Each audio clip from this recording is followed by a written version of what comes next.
എൻ്റെ പേര് നൗഷാദ്. ഞാൻ PPM ഹയർ സെക്കൻഡറി സ്കൂൾ കൊട്ടുകരയിലെ അധ്യാപകനാണ്.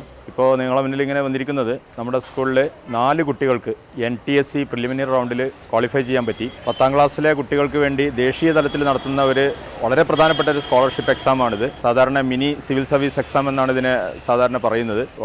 One of the toughest exams. അത് മാത്രമല്ല ഒരു പ്രസ്റ്റീജിയസ് സ്കോളർഷിപ്പ് എക്സാമും കൂടിയാണ്. ഓൾ ഇന്ത്യ ബേസിൽ തന്നെ ഏത് യൂണിവേഴ്സിറ്റിയിലും ഇത് ക്വാളിഫൈ ചെയ്ത കുട്ടികൾക്ക് ഡയറക്റ്റ് റിക്രൂട്ട്മെൻ്റ് ആണ്. ഓൾ ഇന്ത്യ തലത്തിൽ 2000 പേരെയാണ് ഇതിന് സെലക്ട് ചെയ്യുന്നത്. പ്രിലിമിനറി റൗണ്ടിൽ നമ്മുടെ കേരളത്തിൽ നിന്ന് ഒരു 230 കുട്ടികളെയാണ് തിരഞ്ഞെടുക്കുക. അതിൽ 4 പേരാണ് ഇപ്പോൾ നമ്മുടെ സ്കൂളിൽ നിന്ന് സെലക്ട് ചെയ്യപ്പെട്ടിരിക്കുന്നത്. അത് ഞങ്ങൾക്ക് വളരെ സന്തോഷമുണ്ട്. 10ാം ക്ലാസ്സിലെ സിലബസ് ആണെന്ന് പറയുമെങ്കിലും ഒരു സാധാരണ നമ്മുടെ ഒരു സ്കൂളുകളിൽ പൊതുവിദ്യാലയങ്ങളിൽ നടക്കുന്ന ക്ലാസ്സസ് ഒരു ഫുൾ A+ വേണ്ടിയുള്ള ഒരു ക്ലാസ്സസിന് മതിയാവുന്നില്ല. കുറച്ചും കൂടി കണ്ടൻറ്റ് ഡെപ്തിൽ കൊടുക്കേണ്ടതുണ്ട്. അപ്പോൾ അതിനുവേണ്ടി പ്രധാനമായിട്ടും നമ്മൾ ആശ്രയിച്ചത് ELAN അക്കാഡമിയെയാണ്.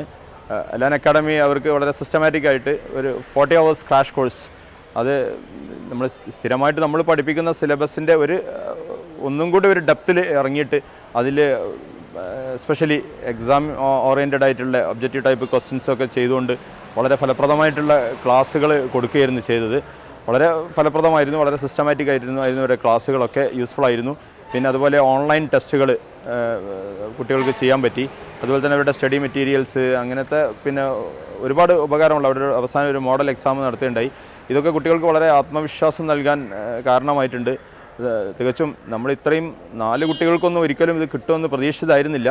എങ്കിൽ പോലും പിന്നെ കുട്ടികളുടെ കഠിനാധ്വാനവും അതുപോലെ തന്നെ നമ്മുടെ സ്കൂളിലെ സ്റ്റാഫിൻ്റെയും അതുപോലെ എല്ലാവരുടെയും രക്ഷിതാക്കളുടെയൊക്കെ പൂർണ്ണ സഹകരണത്തോടെ ആ കുട്ടികൾ പ്രിലിമിനറി കടന്നിരിക്കുകയാണ്. ഇനി സ്റ്റേജ് 2 എക്സാം അവർക്ക് May 10th വരുന്നത്.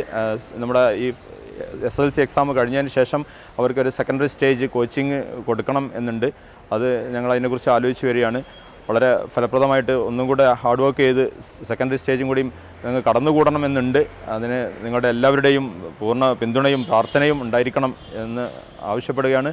ഞാൻ നിർത്തുന്നു. എല്ലാവർക്കും ഒരിക്കൽ കൂടി നന്ദി അറിയിക്കുകയാണ്. താങ്ക്സ്.